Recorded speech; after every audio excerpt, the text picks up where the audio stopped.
Bismillahirrahmanirrahim. Assalamualaikum warahmatullahi wabarakatuh. Waalaikumsalam warahmatullahi wabarakatuh. Alhamdulillahirabbil alamin wassalatu wassalamu ala asyrofil anbiya'i wal mursalin wa ala alihi wa sahbihi ajmain. Amma ba'du. Pertama-tama marilah kita sama-sama memanjatkan puji syukur kepada Allah Subhanahu wa taala yang mana pada pagi hari ini kita bisa berkumpul bersama dalam rangka Haflatut Ta'rif atau pekan pengenalan santri terhadap pesantren. Ya, mudah-mudahan dari Haflatut Ta'rif ini kalian bisa mengetahui secara detail, secara pasti ya tentang pesantren ini. Asalnya, kemudian tujuannya, kemudian nanti setelah kalian keluar kira-kira output atau nanti hasil dari pesantren di sini akan seperti apa, sehingga kalau orang naik mobil ya tahu rute gitu. Jangan sampai mau ke Surabaya naiknya jurusan Jakarta itu. Jangan sampai seperti itu, sehingga kemudian perlu adanya pengenalan tentang pesantren. Shalawat serta salam semoga tetap dilimpahkan kepada junjungan kita Nabi Muhammad SAW, juga kepada keluarga, sahabat dan kita semua. Anak-anakku sekalian yang saya cintai, kalau sekarang ini yang ikhwan jumlahnya berapa? Ada berapa ya ikhwan? 18. Yang akhwat? Ada 20. Alhamdulillah ya. Berarti antara ikhwan dengan akhwat jumlahnya ada 38. Ya, 38. Saya ingin memperkenalkan diri ya kepada kalian semua yang santri baru, bahwa saya namanya Ustadz Muhaimin Tamim. Ya, Ustadz Muhaimin Tamim. Jabatan yang sekarang itu adalah sebagai sarana dan prasarana. Sebagai sarana dan prasarana yang menyiapkan ketika sebelum kalian datang tuh, bagaimana supaya kamarnya dicat dulu, kemudian ranjangnya dipersiapkan, jumlahnya ada berapa, kemudian nanti kasurnya dan lain-lain sebagainya. Itu bagian saya ya, bagian saya. Sebelum memangku jabatan sebagai sarana dan prasarana, kepala bidang sarana dan prasarana, saya itu Ustadz itu memangku jabatan sebagai pengasuhan, kepala bidang pengasuhan.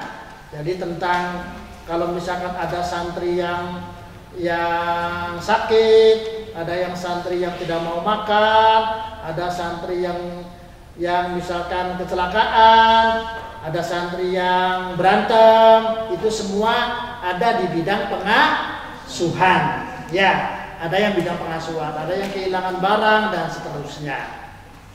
Ya, cuman Ustadz ini bergabung di pesantren ini dari mulai tahun pertama, yaitu dari tahun 2008. Dari mulai belum ada muridnya, sehingga kemudian dari tahun ke tahun, ya, ketika ada Haflatut Ta'rif atau MOS, itu senantiasa kebagiannya suruh ngisi materi sejarah pesantren ini, ya, sejarah pesantren ini. Sebelum kita masuk ke sana, saya pengen kenalan sama kalian semua, ya. Jadi untuk santri yang baru, setiap kalian nanti berdiri memperkenalkan diri kalian, dari mana asalnya, ya, namanya siapa, dari mana asalnya, gitu ya. So, mangga dari ikhwan dulu. Ya, mangga dari sebelah sini. Sini. Ya. Ya. Berdiri kemudian memperkenalkan diri. Assalamualaikum warahmatullahi wabarakatuh. Nama anak Muhammad Zailani Nurdiansyah dari Warung Pendang. Oh, Warung Pendang. Cianjur, ya. Motivasinya apa di sini? Dipaksa tidak sama orang tua? Tidak. Tidak. Keinginan sendiri? Iya. Ya, ya, jelas. Ya. Assalamualaikum warahmatullahi wabarakatuh. Salam. Nama Ana Muhammad Abi Rajab, asal Sukabumi Cisaat. Cisaat. Ya. Terus ke sini dipaksa sama orang tua? Enggak. Enggak. Ya, sudah. Terus Nama saya, nama anak Muhammad Haikal Rashid, asal dari Bekasi. Bekasi. Ya. Dari ininya Nurfaki ya. Kemudiannya ke sini dipaksa orang? Dipaksa orang tua? Enggak. Ya, ya, sudah. Ya. Assalamualaikum warahmatullahi wabarakatuh. Salam. Nama ana Muhammad Farzki Fadila, asal ana dari Jakarta, Grogol. Dari Jakarta? Iya, Dari mana? Di Grogol. Grogol. Oh, ya, ya, ya. Keinginan sendiri ke sini? Ya. Ya. Tuh, ya, sudah. Terus. Assalamualaikum warahmatullahi wabarakatuh. Salam. Nama anak Muhammad Faisal Madan, Ya. dari Depok. Dari mana? Dari Depok. Depok. Depok. Ya. Nah, di sini disuruh sama orang tua? Ya. Ya, sudah. Tuh. Terus. Assalamualaikum warahmatullahi wabarakatuh. Nama Araf Al-Musyara, asal dari Cianjur. Cianjur. Ke sini disuruh dipaksa orang tua? Enggak, ya sudah, duduk. Assalamualaikum warahmatullahi wabarakatuh. Ya. Nama anak Muhammad Taufat Tilah, asal Sukabumi Cisaat. Cisaat. Ya. Ya. Dipaksa orang tua? Enggak. Ya. Ya. Assalamualaikum warahmatullahi wabarakatuh. Nama anak Muhammad Azka Mumtaza, Ya. orang Sukabumi Parungkuda. Karung kuda. Ya, terus ke sini nurutin orang tua? Ya. Enggak. Ya, sudah.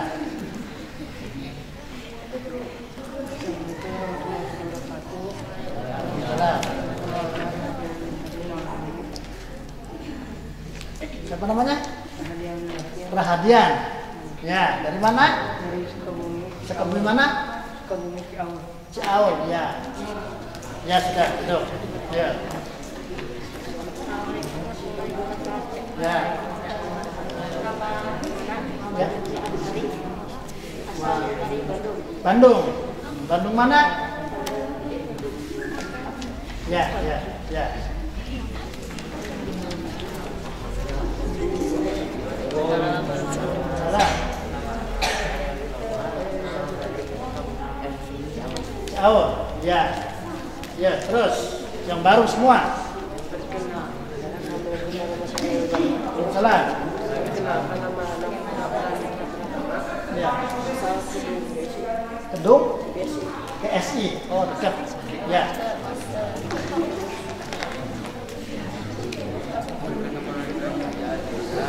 Ya. Salah.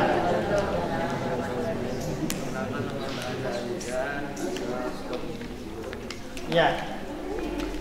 Mana?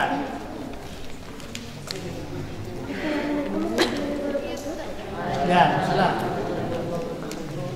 Nama Muhammad Iqbal Ilham, asal dari Sukabumi Ciaur. Ciaur. Ada berapa Ciaur berarti? 3 apa 4? Ya. Assalamualaikum warahmatullahi wabarakatuh. Ya, salah. Kenalkan nama saya Aditya Rizky Putra, asal di Gebrong. Ya, Gebrong. Ya. Dekat.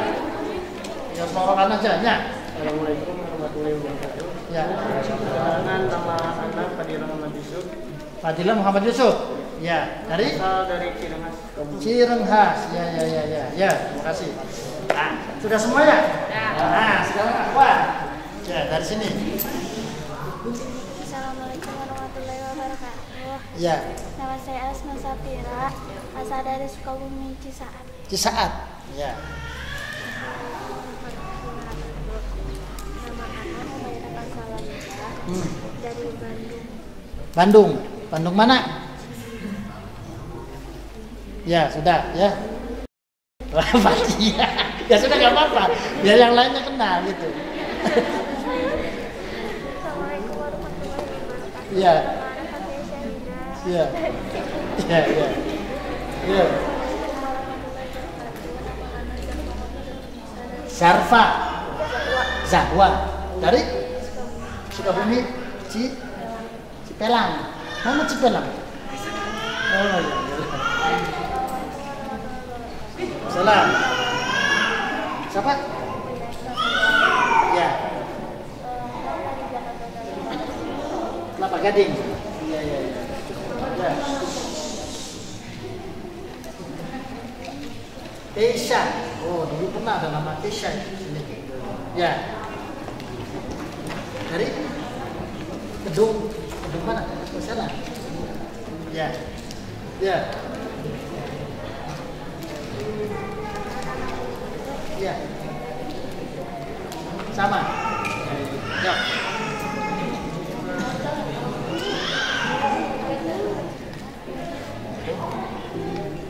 Siapa namanya? Alia. Dari mana Alia? Kedung juga. Oh, ya. Ya. Ya. Enggak.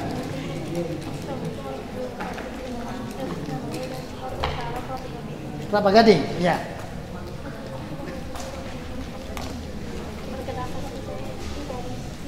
Dari sini. Baros. Oh ya. Oh anu ya. Yang TPK ya? Iya.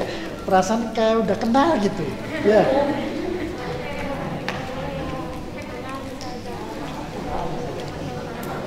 Jakarta Utara. Iya.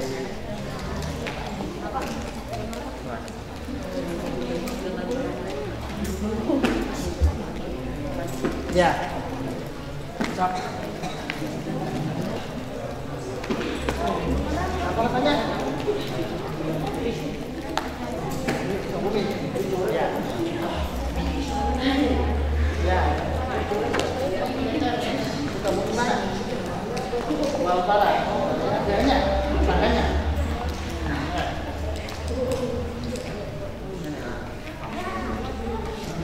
Ya.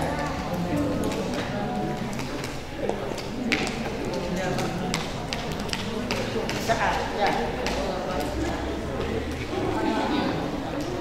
Anda.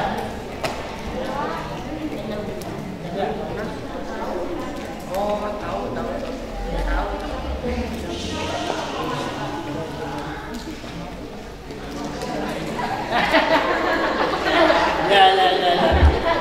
Ya.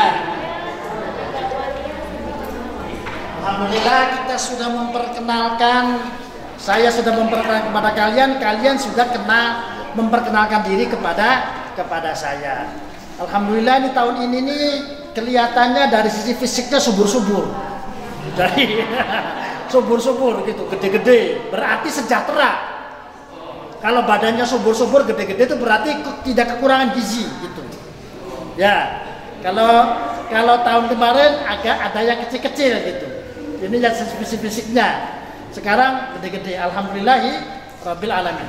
Anak-anakku sekalian yang saya cintai, kalian ini adalah orang-orang yang dipilih oleh Allah Subhanahu wa Ta'ala sebagai orang-orang yang akan dikehendaki baik oleh Allah. Sebab Allah berfirman, Rasulullah bersabda, "May yuridillahu khairan yufaqihu fid din." Barang siapa yang Allah menghendaki orang itu sebagai orang yang baik, maka Allah akan memberikan pemahaman agama kepada orang tersebut. Nah, kalian ini jangan merasa diri bahwa ditaruh di pesantren ini kalian dibuang. Bukan dibuang kalian itu.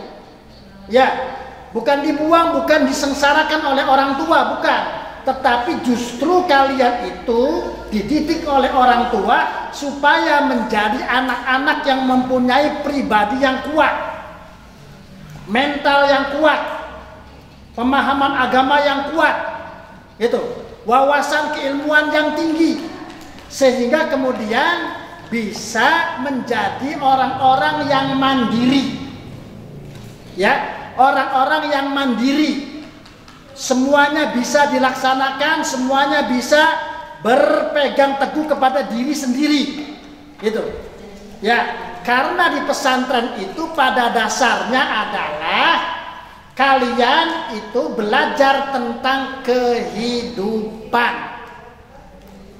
belajar tentang kehidupan, bukan hanya sebatas hafalan-hafalan, bukan hanya sebatas belajar tentang buku nahwu, soroh, bahasa Arab, bukan hanya itu.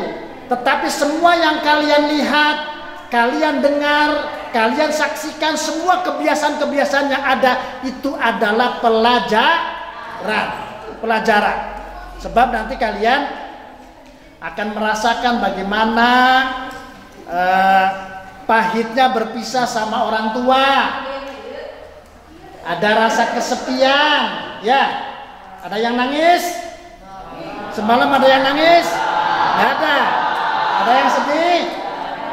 Nah, karena pada hakikatnya manusia itu nantinya kapannya itu pasti berpisah dengan orang tua.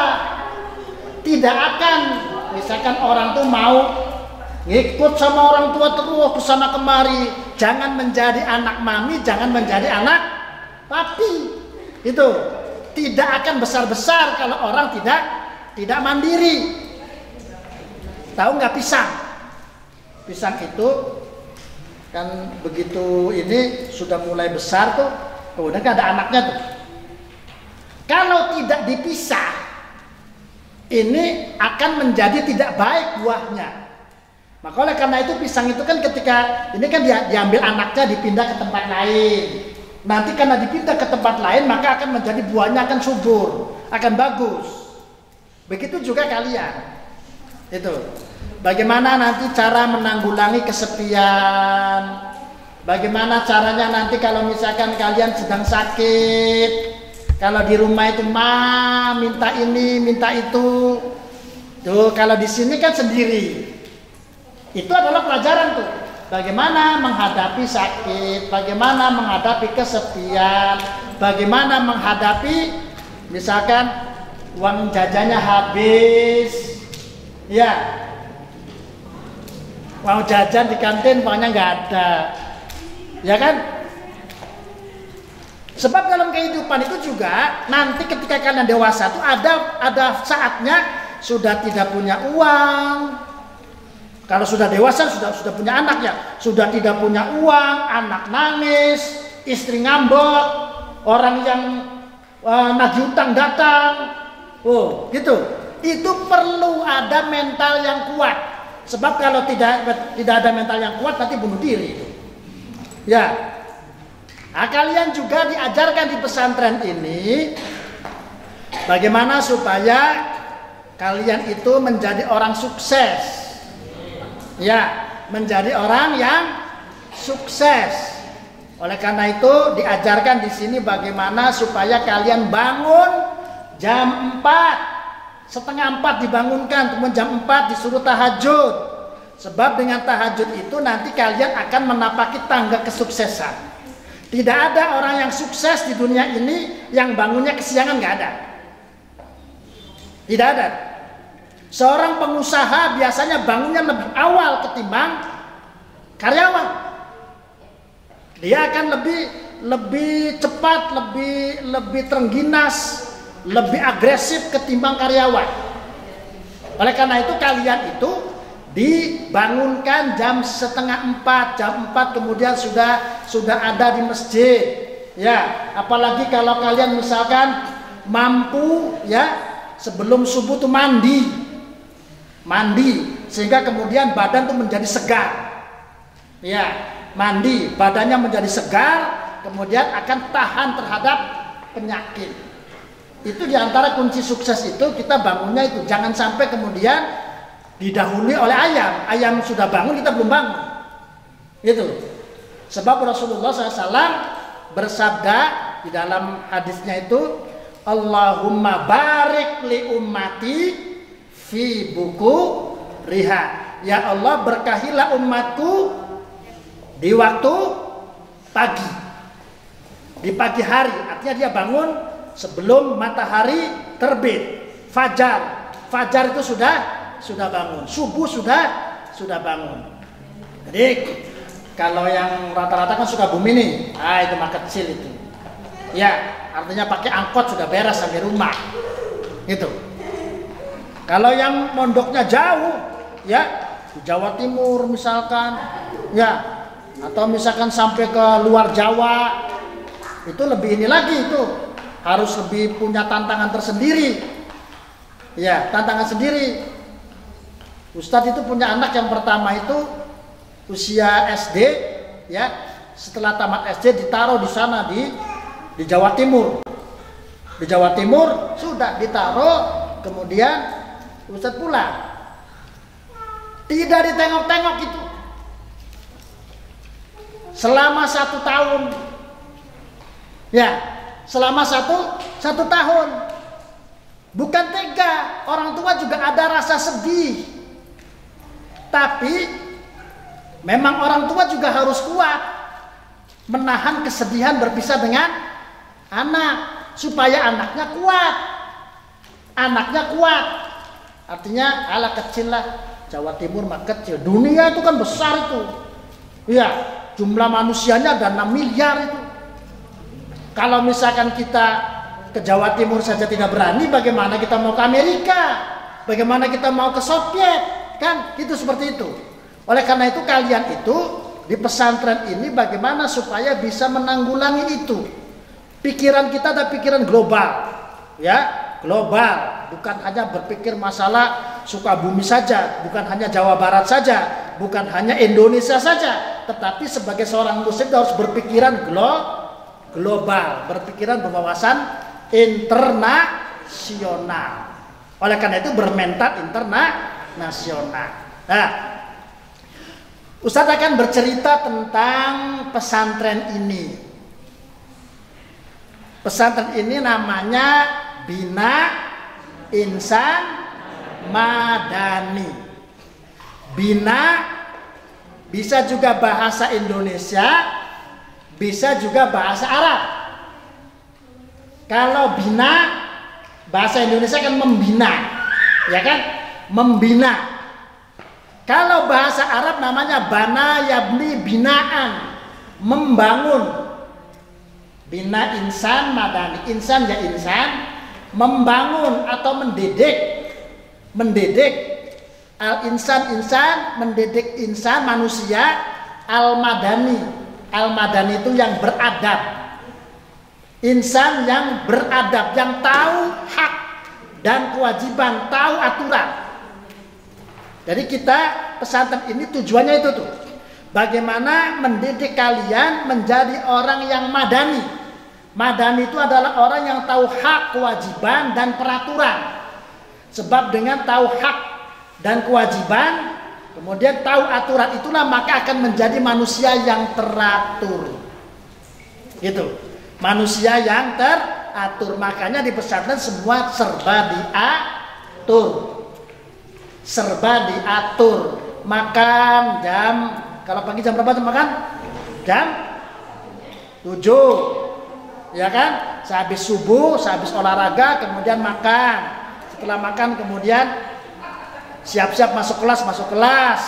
Nanti jam 10 istirahat, jam 12 istirahat, masuk lagi nanti jam 3 baru keluar.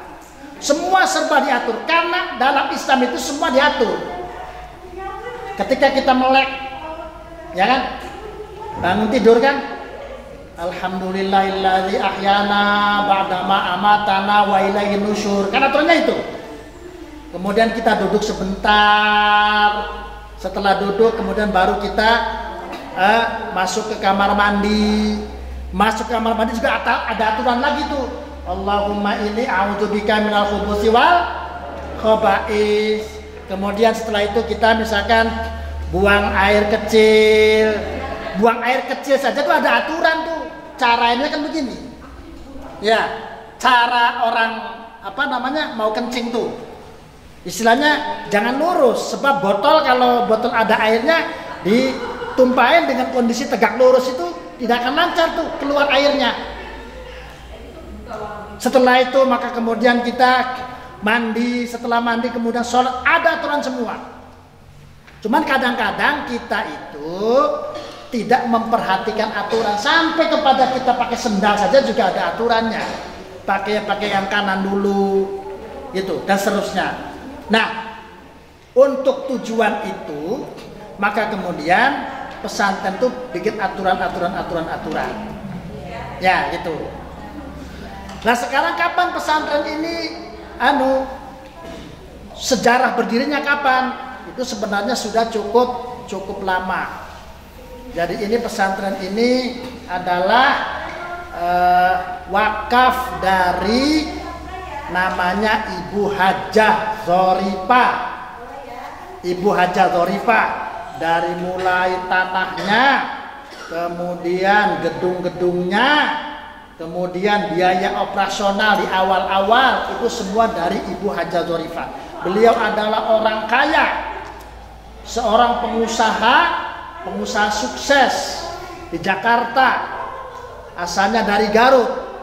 Beliau adalah seorang pengusaha garmen. Jadi dulu di zaman Pak Harto, namanya Ibu Hajah Zorifah itu beliau yang suka bikin baju tentara se-Indonesia. Jadi kalau zaman dulu itu namanya tentara sama polisi, itu bajunya di-drop dari Jakarta. Misalkan Polres Sukabumi berapa, ada berapa orang, tentaranya ada berapa, kodim ada berapa, itu semua di-drop dari Jakarta, sudah jadi ada namanya.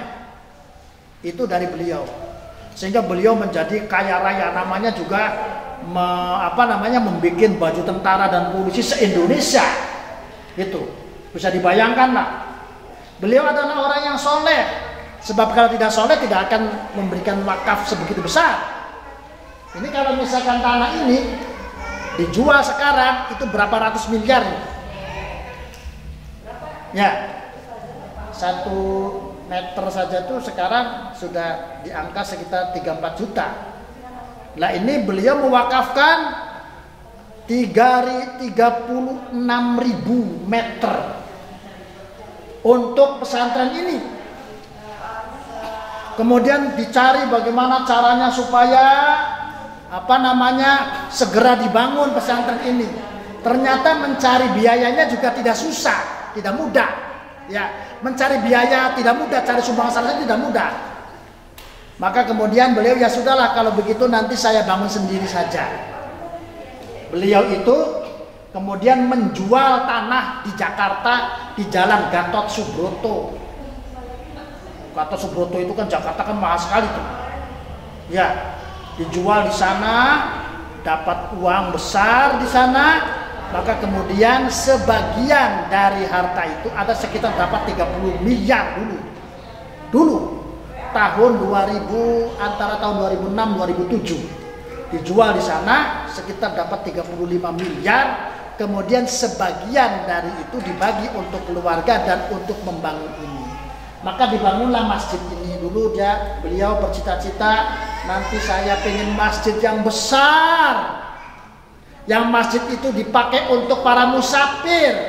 Kalau ada orang yang mau pergi kemana-mana itu, kemudian sholat di sini, singgah di sini, gitu.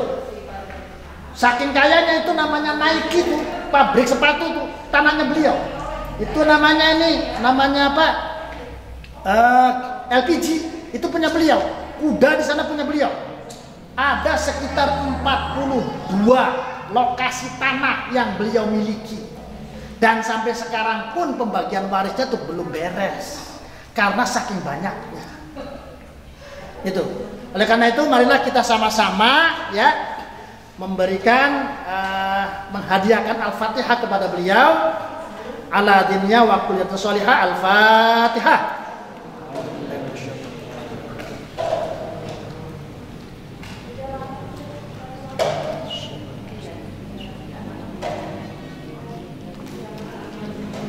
Nah, apa motivasi beliau untuk membangun pesantren di sini? Niatnya tuh apa? Tujuannya tuh? Karena beliau sangat prihatin sekali. Dulu di sini tuh daerah angker. Ini tuh daerah angker di sini tuh. Jadi banyak kejahatan. Jadi jalan ini belum seramai ini. Waktu Ustadz datang saja juga sepi. Belum ada Nike, belum ada LPG, sepi sekali. Kalau malam itu berkabut, ya kabutnya tebal, dingin sekali. Nah, beliau melihat masyarakat merasa kasihan gitu. Ada orang-orang yang taraf pendidikannya rendah, ada yang cuma tamat SD saja gitu. Sehingga kemudian beliau tergerak bagaimana caranya supaya beliau hartanya itu bisa untuk membuat sebuah lembaga pendidikan yang untuk masyarakat luas, diantaranya juga untuk membina masyarakat sekitar di sini. Gitu.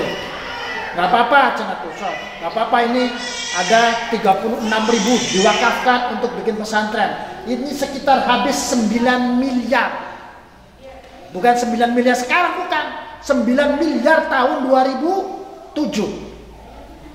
Tahun 2007, 9 miliarnya tuh untuk bangun masjid ini, untuk bangun itu asrama, kemudian untuk bangun rumah, untuk bangun kantin, untuk pemagaran, ini semua dalam rangka untuk membantu masyarakat. Ya, masyarakat yang di sini. Jadi masyarakat di sini silahkan kalau menyekolahkan anaknya di sini, ngaji di sini. Makanya di sini tuh ada TK, itu kan? Ada TPQ, ada SD, ada majelis taklim, kemudian ada pesantren ini. Nah, berharap nanti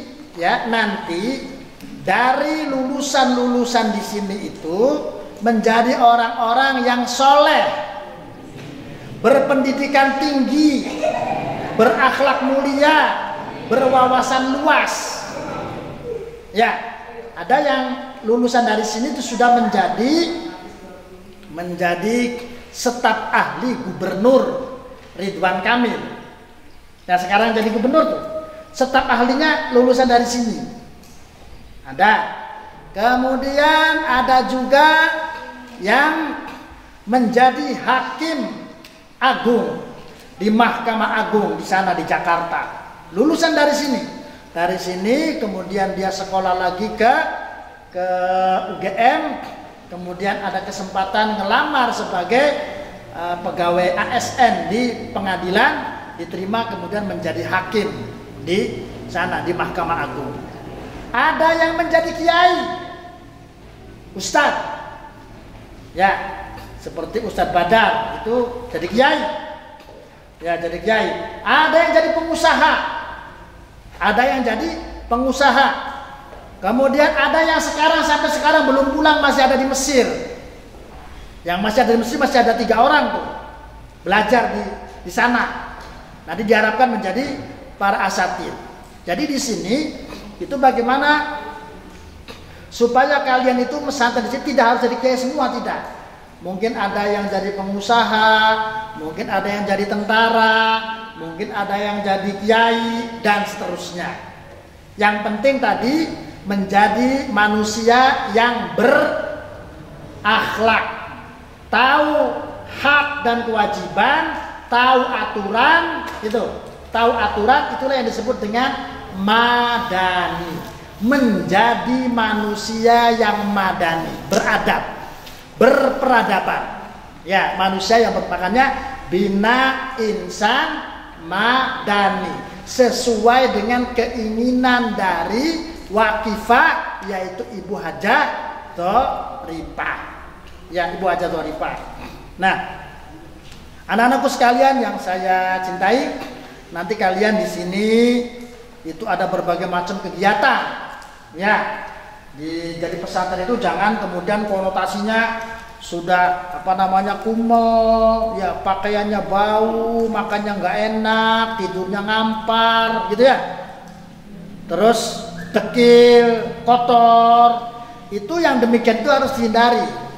Pesantren itu adalah elit, anaknya bersih-bersih, sehat-sehat, gitu. Hafalan Qur'annya banyak, bahasa Arabnya lancar, bahasa Inggrisnya jago, gitu. Terus tidak pemalu. Nanti kalian akan diajari bagaimana caranya bicara bahasa Arab. Ya, nanti setiap hari yang baru-baru ini, yang baru yang lama dikasih namanya mufrodat. Tiap hari 3. Ini misalkan ini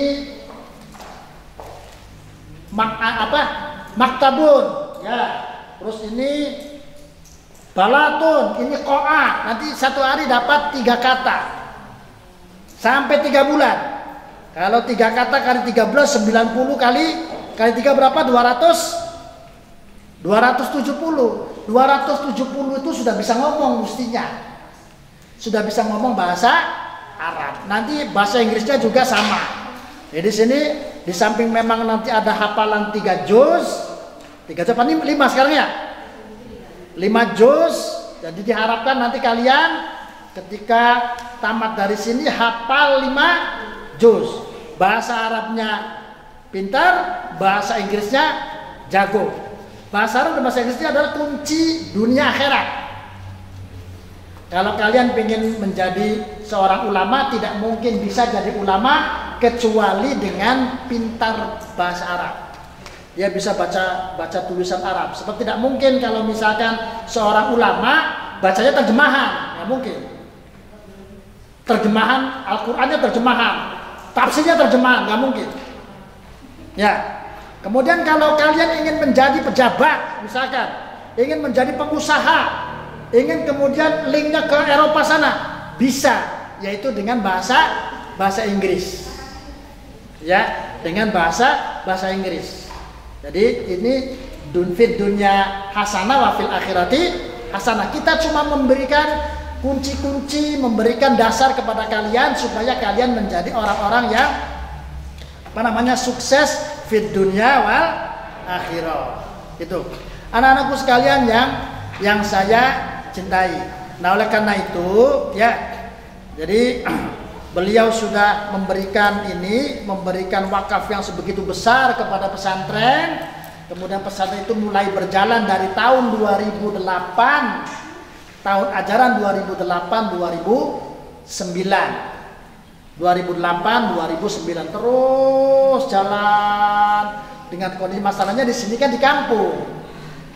Ya, pesantrennya di kampung. Itu sistemnya sistem modern. Sistem modern itu bagaimana?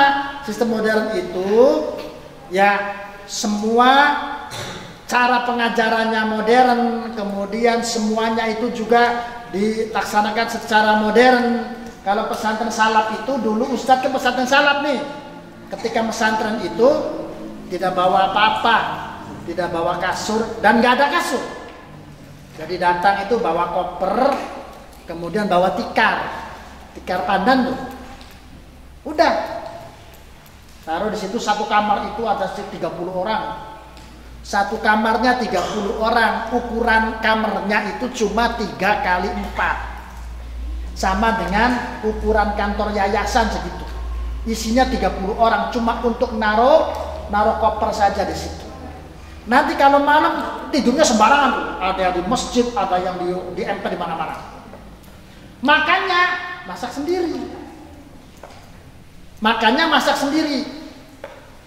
Jadi orang tua saya kalau setiap 2 minggu sekali datang ngasih beras. Ini berasnya, kemudian ini untuk uang jajannya selama setengah bulan. Ingat saja saya dulu, setengah bulan itu dikasih uang sama orang tua 7.000. Zaman dulu makan itu cuma 50 rupiah, satu piring tuh 50 rupiah. Nah, orang tua ngasih uang 7.000. 7.000 itu satu hari mau cukup tidak cukup, sehari 500 rupiah.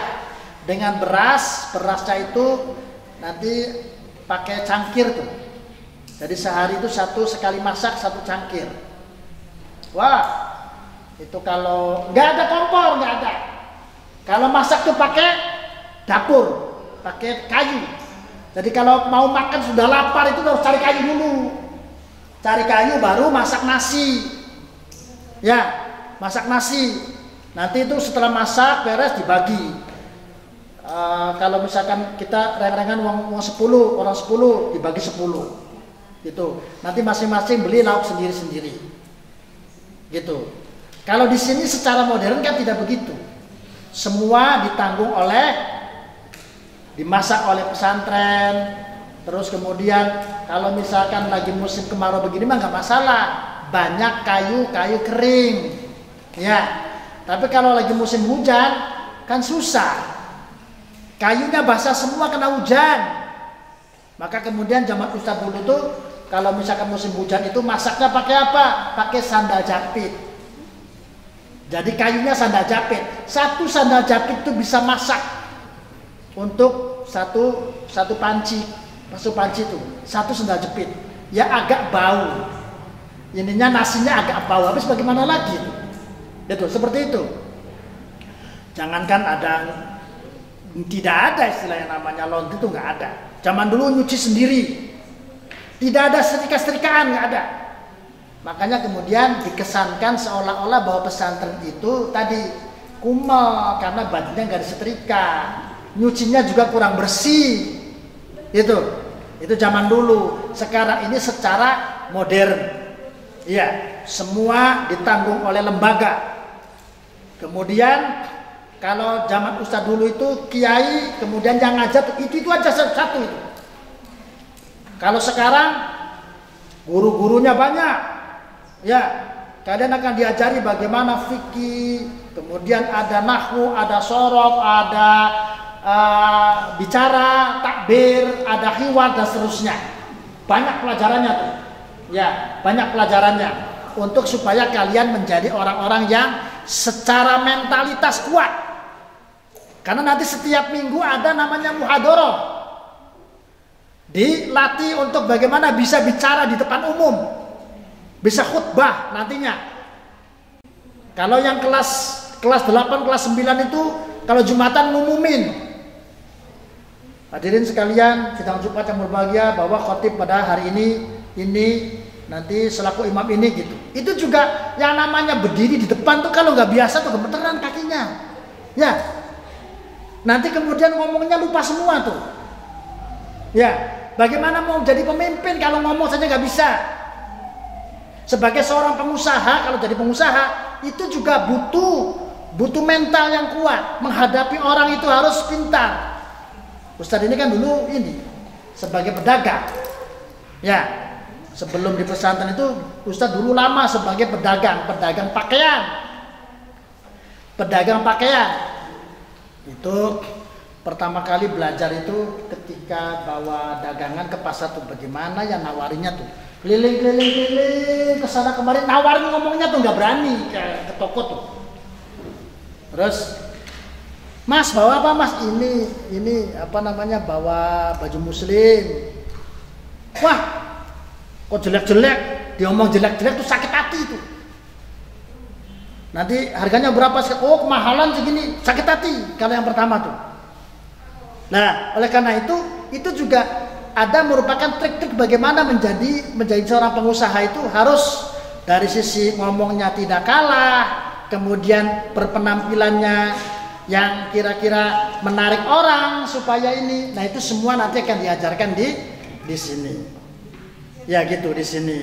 Jadi sekali lagi Ustadz berpesan kepada antum sekalian, jangan merasa bahwa kalian di pondok ini seolah-olah dibuang sama orang tua. Orang tua tidak kasihan saya sehingga saya kemudian dipesantrenkan di sini, akhirnya makannya saya kurang enak. Itu jangan ada perasaan seperti itu. Justru di pesantren itu orang tua keluar uang banyak. Kalau di SMP kan banyak yang gratis, ya kan? Justru karena orang tua ingin supaya kalian menjadi anak yang soleh, anak yang berguna, anak yang punya wawasan yang luas, maka kemudian kalian dibesarkan di sini. Orang tua punya pengorbanan yang besar untuk bisa memasukkan kalian di sini. Jadi kalian ini menjadi orang-orang yang berbahagia ini di pesantren ini, gitu. Jangan ada perasaan yang tidak baik. Jadi kalau di minggu pertama tidak betah, saya akan uji coba lagi sampai minggu kedua. Minggu kedua belum betah, saya akan uji coba lagi sampai minggu ketiga. Minggu ketiga nanti sampai sebulan belum betah, coba lagi minggu depan, bulan depan belum betah, terus sampai setahun belum betah, tahun depan coba lagi tahun depan lagi sampai keluar. Gitu, ya gitu. Jadi memang hidup itu begitu. Ya, jadi di dalam kehidupan nyata saja juga ada kalanya enak, ada tidak enak gitu. Nanti pada akhirnya ketika kalian misalkan sudah keluar jadi alumni, balik lagi ke sini rindu suasana pada waktu di pesantren. Itu rindu pada waktu ada di pesantren. Jadi masa-masa yang saling menyenangkan sebenarnya itu. Di pesantren itu adalah masa-masa yang paling menyenangkan. Kita ulang lagi bahwa pesantren ini itu atas wakaf dari Ibu Hajah Zorifah, ya, yang kemudian untuk mengenang jasa, mengenang kebaikan beliau, Ibu Hajah Zorifah ini namanya dijadikan nama masjid, gitu, nama masjid ini. Kemudian beliau menginginkan supaya pesantren ini itu untuk mendidik anak-anak yang berhaluan ahlus sunnah wal jamaah. Ahlus sunnah wal jamaah. Kemudian beliau menginginkan supaya anak-anak ini menjadi anak-anak yang soleh fid dunya wal akhirah, untuk meningkatkan taraf pendidikan masyarakat lokal. Itu. Jadi sebelum saya mengakhiri pertemuan ini, ya, kita kembali luruskan. Jadi yang paling tidak enak di pesantren itu hari pertama, minggu pertama, bulan pertama. Itu paling tidak enak tuh. Saya ini kayak hidup di alam lain gitu. Ketika begitu datang tuh, terus orang tua pergi tuh, ini daerah apa ini? Tidur juga matanya merem tapi pikirannya kemana-mana gitu. Itu sudah bukan barang aneh lagi, semua begitu. Ya, semua begitu. Tapi kalau kalian kuat menjalani itu, insya Allah nanti kalian akan kuat mentalnya. Nanti pergi kemana saja tidak akan ini. Dulu Ustadz ya, itu pernah ikut namanya B1 Duat. B1 Duat itu pengiriman para dai. Ustadz dikirim oleh lembaga dari Arab Saudi, dikirim ke pedalaman Papua. Orangnya hitam semua, ya, rambutnya keriting. Kalau mandi orang Papua itu, meskipun nyelam, rambutnya tidak basah. Saking tebelnya rambut, tidak basah, kecuali kalau sudah dicelum terus gini-gini, baru basah. Kira-kira bayangan kalian bagaimana tuh kalau misalkan pada satu saat ditugaskan, misalkan jadi ASN, pegawai negeri, ditugaskan ke Papua, kan harus berani. Ya, sebagai seorang dai, sebagai ustadz waktu itu ustadz dikirim ke Papua, di pedalaman Papua itu sebagai kiai. Ya, bergaul dengan masyarakat. Masyarakatnya itu kalau bukan menghina ya, bukan. Pada waktu itu. Jadi kalau misalkan rumah saya ini ada orang Papua, kemudian tinggal di rumah saya di satu kamar, kemudian dia pergi, sudah 1 minggu perginya, masih bau kamar, masih bau. Saya juga tidak tahu, gitu. Tapi dengan keberanian, pendekatan yang baik, kemudian ketika Ustadz pulang tuh semua pada menangis, ingin supaya tetap di sana. Sampai sekarang masih terhubung dengan orang-orang Papua. Masih suka salam, kiriman salam itu. Jadi mental yang kuat itu akan menjadikan orang berani kemana saja. Inna ardi wasi'atun fatuhajiru fiha. Sesungguhnya bumi Allah ini luas. Maka kalau kalian itu susah di satu tempat, maka pindahlah ke tempat lain. Pindah ke tempat lain itu butuh mental yang kuat. Ya, itu saja yang dapat saya sampaikan. Aku qouli hadza wa astaghfirullahi wa lakum. Wassalamualaikum warahmatullahi wabarakatuh.